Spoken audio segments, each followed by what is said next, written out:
এখানে যে কোনো একটা অ্যাক্সিডেন্ট কিন্তু হয়ে যেতে পারে, যে পরিমাণের গরমের মধ্যে আবার রোজার মধ্যে খেলা হয়, and then all the journeys. So I know it's difficult, এটা না যে সিসিডিএম ইচ্ছা করেই কাজটা করে, আই এম শিওর ওদেরও অনেক রিজনস আছে না করা। বাট তারপরও আমি আমার তরফ থেকে রিকোয়েস্ট করতে পারি যে যদি এরকম কোনো একটা উইন্ডো খুঁজে বের করতে পারে যেখানে আসলে সবার জন্য সুবিধা, তাহলে ভালো হয়। আপনার একটা টুর্নামেন্টে রাজস্থানে খেলতে যাওয়ার কথা ভারতে মার্চে 10 থেকে 18, সেখানে কি যাচ্ছেন? গেলে কতদিন আসলে মোহামেডান কয়টা ম্যাচে সার্ভিস আপনি পাবেন? না, আমার এখন পর্যন্ত কোনো প্ল্যান নেই যাওয়ার।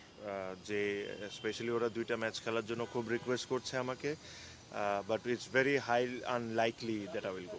তামিম ভাই, আপনার টিমে অনেক বড় বড় নাম আছে এবং জাতীয় দলের আশেপাশে যারা আছে তাদের নামও অনেক ক্রিকেটের নাম আছে, কিন্তু ভাই অনেক হেভিওয়েট ক্রিকেটার যেমন লিটন দাস, মুস্তাফিজুর রহমান, ওরা দল পাচ্ছে না, এটা একটু ডিসঅ্যাপয়েন্টিং। লিটন দাস দল পেয়েছে, আমরা গুলশানে সে খেলবে। সো মুস্তাফিজেরটা আমি জানি না, but it is very unfortunate যদি এরকম হয়ে থাকে, বিকজ আপনার এরা প্রমিনেন্ট ন্যাশনাল টিম প্লেয়ার্স, আর এদের অবশ্যই এই টুর্নামেন্ট খেলা উচিত। আমি কালকেও একটা কথা বলেছি যে premier league is the backbone of Bangladesh cricket, আমি এটা ফিল করি। সো এই ধরনের টুর্নামেন্টে তাদের অবশ্যই খেলা উচিত। আর আমি আশা করি এত বড় বড় ক্লাব আছে, কেউ না কেউ তো তাদেরকে নিবে। আর এরকম না যে দে আর পারফর্মার্স, সো তারা পারফর্ম করে যেখানেই খেলে না কেন, so they deserve to be in the best of the teams. being the most senior players of the upcoming tournament, Tamim Iqbal, মানে এটা আমি সবার হয়ে প্রশ্নটা আপনাকে করছি। ধরেন কোনো একটা নিউজে কোনো ঝামেলা হয়েছে, কারো পছন্দ হয় নাই বা নিউজটা নিয়ে অবজেকশন আছে, থাকতেই পারে। ওপেন প্লেসে ভিসিবিলি প্রেমিসেসে কোনো ক্রিকেটার যিনি অলসো ন্যাশনাল টিমে পার্টিসিপেট করেছে একটা সময়, যিনি একটা দলের captain right now in the premier league, কোনো সাংবাদিককে স্টুপিটের বাচ্চা বলতে পারে? আমাকে বলে নাই, আমার সহকর্মীকে বলেছে। এটা কি পারে? না, অবশ্যই উচিত না। বাট আমি যেটা বললাম যে ইনসিডেন্টে আমি জানি না ইনসিডেন্টটা কি বা কার সাথে হয়েছে, but on the other side ভাইয়া, এটাও আপনাদের মেনে রাখতে হবে যে ঠিক একটা প্লেয়ারের একটা লিমিটেশন আছে। কোনো সাংবাদিকের সাথে কথা বললে অবশ্যই একটা লিমিট আছে, ওটা মেনটেন করে কথা বলা উচিত। অন দ্য আদার সাইড সাংবাদিকদেরও কিন্তু একটা মেনটেন করে নিউজ বা কথাবার্তা বলা উচিত।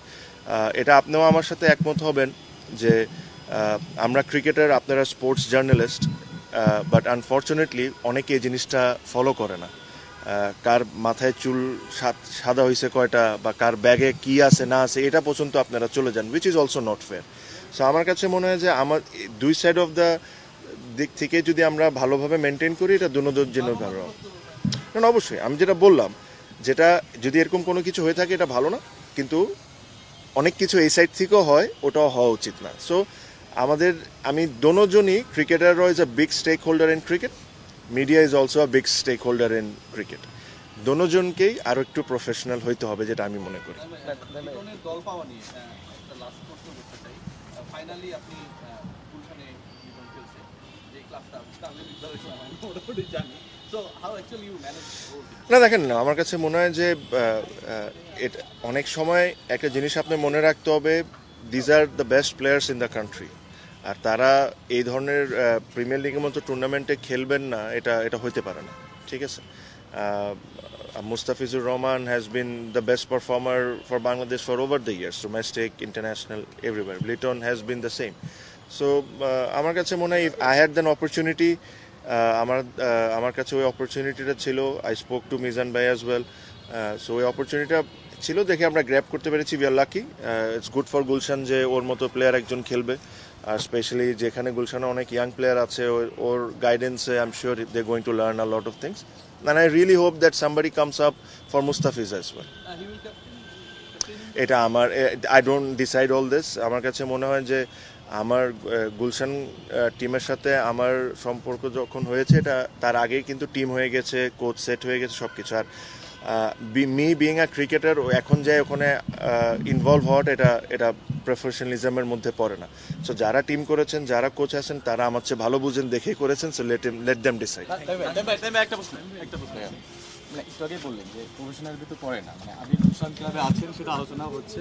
এবং আপনি মোহামেডানে আছেন, মোহামেডানের অধিনায়ক। আমি এটাও একটু ইন্টারেস্ট অফ কনফ্লিক্ট হয় কিনা যে আপনি একটা ক্লাবের অনারের মতো বা কাউন্সিলর হতে যাচ্ছেন কিংবা না ওনার না ভাইয়া, that is a thing, that is a very different thing. আর জিনিসটা হলো আপনার ক্লাব নাম হয়ে গেছে কিন্তু যেটা আপনার এটা আপনারা করেছেন, না এটা আপনিও কিন্তু স্বীকার মানে অবশ্যই আমি টিমের সাথে আছি বলেছি, টিমের সাথে টিমের সাথে আছি। একই সাথে একই প্রিমিয়ার লিগের একই club. So what's wrong in it? যখন আপনার সঙ্গে খেলা হবে গুলশানের তখন কি একটু এখন আমি যদি তাড়াতাড়ি আউট হয়ে যাই তাহলে আপনারা বলবেন যে ইচ্ছা করে আউট হয়েছি, আর যদি না, আই ডোন্ট থিঙ্ক ভাইয়া এখানে কোনো কনফ্লিক্ট অফ ইন্টারেস্টের কোনো কাহিনী আছে। বিকজ একটা জিনিস আপনার মনে রাখতে হবে ভাইয়া যে এই টিমটাকে আমি ওন করি না, আমি টিমটাকে স্পন্সর এনে দিয়েছি বলতে পারো ম্যাক্সিমাম, ঠিক আছে? আমি টিমটাকে ওন করি না। সো এখানে আমি ব্যক্তিগতভাবে মনে করি না যে এটা এখানে কোনো কনফ্লিক্ট অফ ইন্টারেস্ট আছে। আর জিনিসটাকে সবসময় ক্রিটিক্যালভাবে না চিন্তা করে এভাবে করেও চিন্তা করেন যে এখন এই মুহূর্তে অনেক স্পন্সররা যদি আমাদের মতো স্পন্সররা যদি টিমকে স্পন্সর না করে তাহলে 15-20টা ক্রিকেটার টিম পাবে না। So think like this sometimes.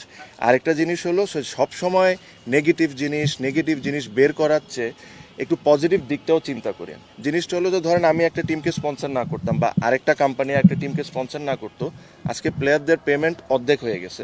আমরা যদি সামনে না আসে আগে, ধরেন আমার কথা আমি উদাহরণ দিচ্ছি, বা আমার সাথে যারা আছে ওনারা যদি না আসেন তাহলে খেলাটা হবে না। So sometimes think about the cricket and the players, do not always find something very negative.